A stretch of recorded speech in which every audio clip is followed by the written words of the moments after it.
إنا أنزلناه قرآنا عربيا لعلكم تعقلون. Bismillahirrahmanirrahim. Assalamualaikum warahmatullahi wabarakatuh. Alhamdulillah, wassalatu wassalamu ala rasulillah wa ala alihi wa sahbihi wa mawala wa la hawla wa la quwata illa billah wa ba'du. Ayyuhal ikhwah Babdisa Dumalji yang dirahmati Allah Ta'ala, bertemu kembali kita di program belajar bahasa Arab. Yang kita bahas kali ini adalah bagian kedua dari An-Nahwu wa Sharf. Kita masuk di pembahasan khusus tentang as-sarf. Ini adalah pertemuan yang ketiga insyaallah. Telah kita sebutkan apa makna sarf di buku yang sudah kita susun, yaitu Silsilatut Ta'lim Sarf, dari jilid yang pertama atau bagian yang pertama. Dalam memahami sarf atau bahasa kita sarf ya. Sarf itu adalah ilmu dari ilmu-ilmu bahasa Arab. Yang di situ ada kaidah-kaidah yang harus kita ketahui untuk mengetahui susunan bentuk kata dan perubahannya. Perubahannya ini bisa perubahan yang sifatnya tambahan atau sifatnya pengurangan. Dan telah kita giring agar para ikhwah mudah memahami apa itu sarf. Sarf itu adalah sekali lagi perubahan kata. Ya, perubahan kata. Kemudian perubahan kata ini kita harus mengetahui asal muasal kata itu sendiri. Ya, kita giring, kita arahkan agar kita memahami apa itu sarf. Setelah kita mengetahui pengertian sarf, kemudian kita harus mengetahui asal muasal kata itu sendiri.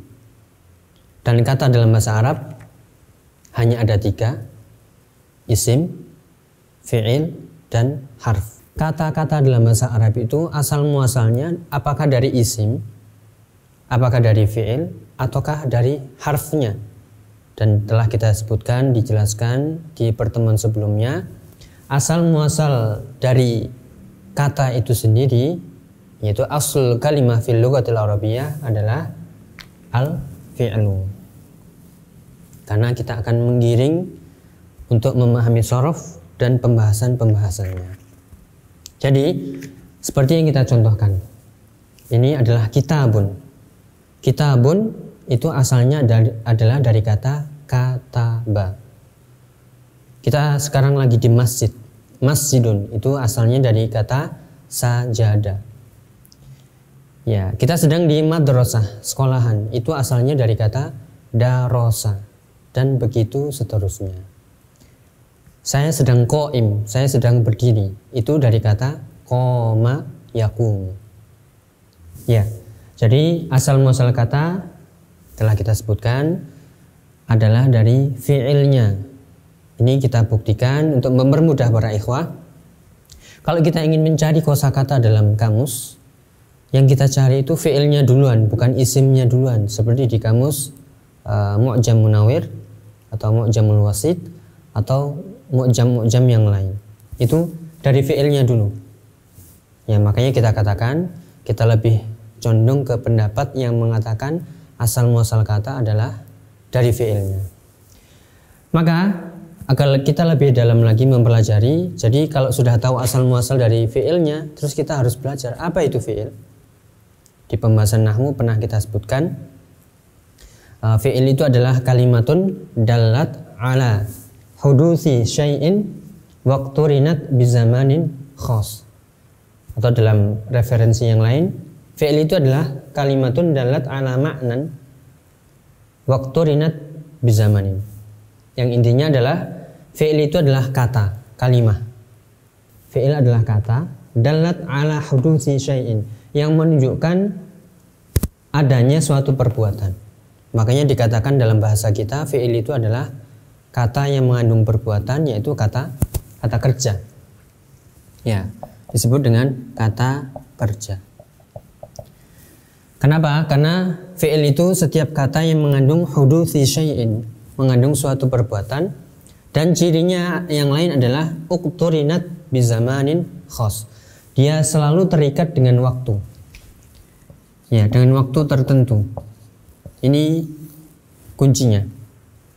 Fi'il adalah setiap kata yang mengandung perbuatan pekerjaan disebut dengan kata kerja. Dan ingat, ini yang harus kita ikat kuat-kuat, dia terikat dengan waktu. Waktu bisa waktu yang lampau, atau waktu yang sekarang, atau yang akan datang. Itulah fi'il. Ya, dari contohnya ini maka fi'il macam-macam. Ada yang madhi, waktu lampau. Ada yang mudhari', waktu sekarang atau yang akan datang. Dan amrun. Ini yang akan kita pelajari para ikhwah sekalian. Semoga dimudahkan. Dan inilah masuk di sini pembahasan macam-macam fi'il. Ada 1, 2, 3. Ada fi'il madhi, setiap kata yang mengandung suatu perbuatan dan terikat dengan waktunya madhin, sudah lampau. Contohnya yaitu kataba.